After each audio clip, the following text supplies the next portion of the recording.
Cream মাখবি? হ্যাঁ এরকম ইয়ে হয়ে আছে কেন?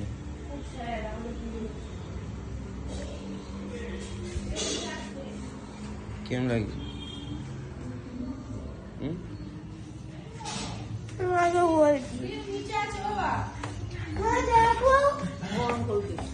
ক্রিম নিচে আছে, যাও বাবাকে বলো একটু মুখে লাগিয়ে দিতে। চলে যাও, যাও ঠাকুরকে বলে আসবে পরের বছর আমার বাড়ি আসবে।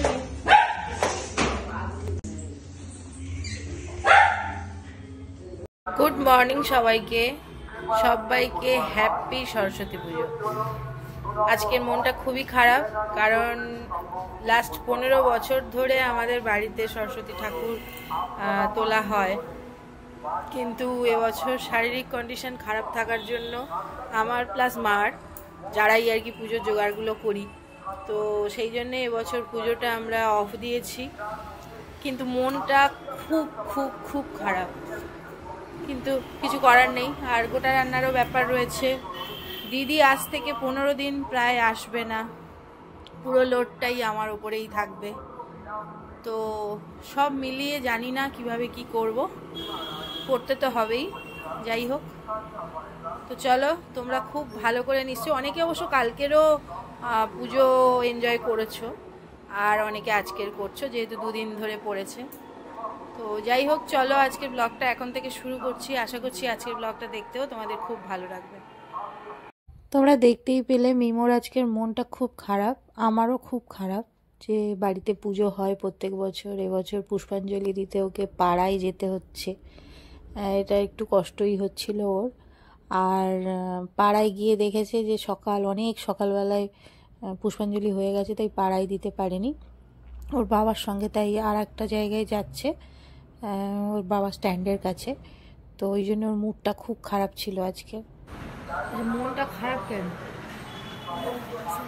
হ্যাঁ বলো বলো, মনটা খারাপ কেন বলো বলো।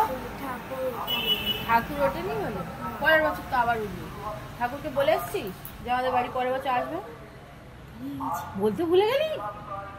পুষ্পাঞ্জলি দিলে আমি বললাম বলে আসতে যে ঠাকুর আমাদের বাড়ি পরের বছর আবার আসবে, বলিস নি? এমনিতে আসবে, তাও তুই বলিস নি কেন? তোকে বলে দিলাম বলতে। আরে এমনি বলিস, আমি এমনি বলছি।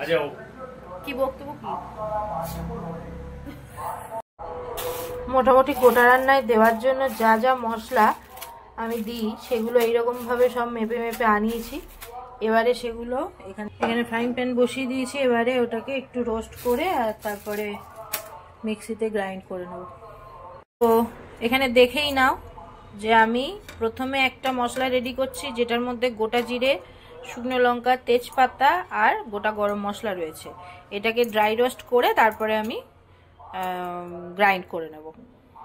আচ্ছা, আরও একটা মশলা দিলাম যেটা দেখাতে ভুলে গেছিলাম, তো সেটাও দেখিয়ে দিলাম। দেখো, নর্মাল দোকানে গিয়ে না বিরিয়ানির মশলা বললে ওরা একটা ওই সাজিরে, মরিচ, তারপর গরম মশলা, এই জায়ফল, জয়িত্রী সব মিলিয়ে একটা যেরকম দেয়, সেই মশলাটাও কিন্তু আমি এটার সঙ্গে একসঙ্গে রোস্ট করছি।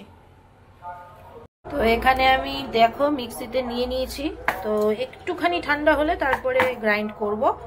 আর এখানে আর একটা মশলা দিয়েছি, সেটা হচ্ছে 5 ফোড়ন। 5 ফোড়নটাকেও একটু রোস্ট করে নিচ্ছি, তারপরে গ্রাইন্ড করে নেব। এই দুটো মশলাই আমি সাধারণত দিয়ে থাকি গোটা রান্নাতে। তোমরাও কমেন্ট করে জানাবে তোমরা কি কি মশলা দাও। তো এখানে দেখো আমার মশলাটা কিন্তু একদম রেডি হয়ে গেছে। আর যেটা 5 ফোড়ন দিয়ে হবে ওটা এটার পরে করব। তো রিমোর বাবা তখন এসে ইশারা করে ক্যামেরাটা বন্ধ করতে বলছিল, তোমরা দেখতেই পেয়েছো। ও ক্যামেরার সামনে খুব একটা কমফোর্টেবল থাকে না। তো ওই বাজার রিলেটেড, যেহেতু গোটা রান্নার কত ধরনের বাজার, তো এটা আনতে হবে ওটা আনতে হবে সব লিস্ট ধরিয়ে দিয়েছিলাম। তো সেইগুলো কোনটা কোনটা এনেছে না এনেছে সেগুলো দেখাবে বলেই ওরকম ক্যামেরাটা অফ করতে বলছিল। তো যাই হোক, পুজো হচ্ছে না, কিন্তু বাড়িতে এইভাবে আমি সারা দিনটাই রান্না করেই কাটবে আজকের আমার। কি জানো তো, ছোটবেলা থেকেই সরস্বতী পুজোর সময় আমি যে খুব স্বাধীনভাবে প্রত্যেক বছর ঘুরতে পেরেছি এরকম ব্যাপার ছিল না, কারণ মা অ্যালাউ করতো না। ওই কোনো রকমে 9, 10, 11, 12 মনে হয় একটু বেরোতে পেরেছিলাম, তাও একদম লিমিটেড একটা টাইমের জন্য। আর তারপরে বিয়ের পরেই তো মোটামুটি এখানে কোনো দিনই বেরোয়নি। আর রিমোর যখন 4 বছর বয়স তখন থেকেই পুজো স্টার্ট হয়েছে। তো সেই থেকেই মানে বাড়ির পুজো নিয়ে, এই গোটা রান্না নিয়ে, এইসব নিয়েই ব্যস্ত। আমি দেখি এখন সব সরস্বতী পুজোয় কত ঘুরতে যাচ্ছে সাজুগুজু করে। আমার কিন্তু এটা সৌভাগ্যটা কোনোদিনই হয়নি। মানে বিয়ের আগে মার রেস্ট্রিকশানের মধ্যে, আর বিয়ের পরে হচ্ছে সংসারের এই রান্না বান্না, এইসব পুজোর জোগাড়, এইসব করতে করতেই কেটে গেছে। এরপর 5 ফোড়নটাও গুঁড়ো করে নেব। আজকে দুপুরে হবে খিচুড়ি, বেগুন ভাজা, পাঁপড় ভাজা। তো দেখতেই পেলে পাঁপড়টা ভেজে নিলাম আগে, আর তারপরে বেগুনে নুন, হলুদ আর একটু মিষ্টি মানে চিনি ছড়িয়ে আর এরকমভাবে আমি ভেজে নেব। গোল গোল করে কেটেছি আজকের বেগুনটা। আচ্ছা, আমার এদিকে দেখো খিচুড়ি বসে গেছে। আর আমাদের খিচুড়ির যে হাঁড়িটা, অবস্থাটা শুধু দেখো। এই যে পুরো একদম এরকম হয়ে আছে। বেশি দিনের হাঁড়ি কিন্তু এটা নয়, এটা এই কিছুদিন হয়েছে। আর প্রত্যেক দিন 3-4 বার করে জল গরম হয় এবং সেটা সাঁড়াশি দিয়ে ধরা হয়, সেই জায়গাটাই এরকম হয়ে আছে। কি অবস্থা দেখতে পাচ্ছ, পুরোটা ওইভাবেই হয়ে আছে, ঠিক ওই জায়গাটা। আর এই সাইজটাই লাগতো আমার খিচুড়ির জন্য, তাই এটাতেই বসাতে হয়েছে। এখানে ডাল, গোবিন্দভোগ চাল আর সব সবজিগুলো দেওয়া আছে। আর খিচুড়ির মশলাটা এখানে রেডি হচ্ছে। এই মশলার মধ্যে ধরো আদা বাটা আছে, জিরে বাটা আছে, তারপর টমেটো আছে, আর সোয়াবিন আছে, আর মটরশুঁটি আছে, দিয়ে বেশ ভালো করে কষাচ্ছি। এবারে এই মশলাটা এটার মধ্যে পড়বে। হাঁড়িটাতে করে তো বসিয়েছিলাম, বাট যখন সবজি, চাল, ডাল সব পড়ে গেল, দেখছি মনে হচ্ছে যেন হাঁড়িটাতে একটুখানি ছোট হচ্ছে।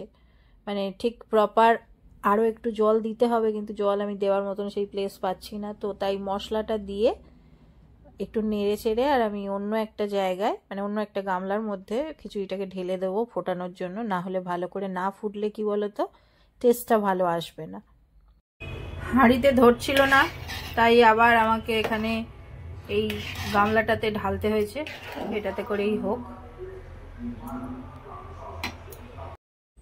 একদিকে খিচুড়ি ফুটছে আর একদিকে আমি চাটনিটাও বসিয়ে দিলাম। এই আমসত্ত্ব আর টমেটো দিয়ে চাটনিটা হবে, আর এদিকে খিচুড়ি হচ্ছে। ওপর থেকে এই ভাজা মশলাটা ছড়িয়ে দেবো।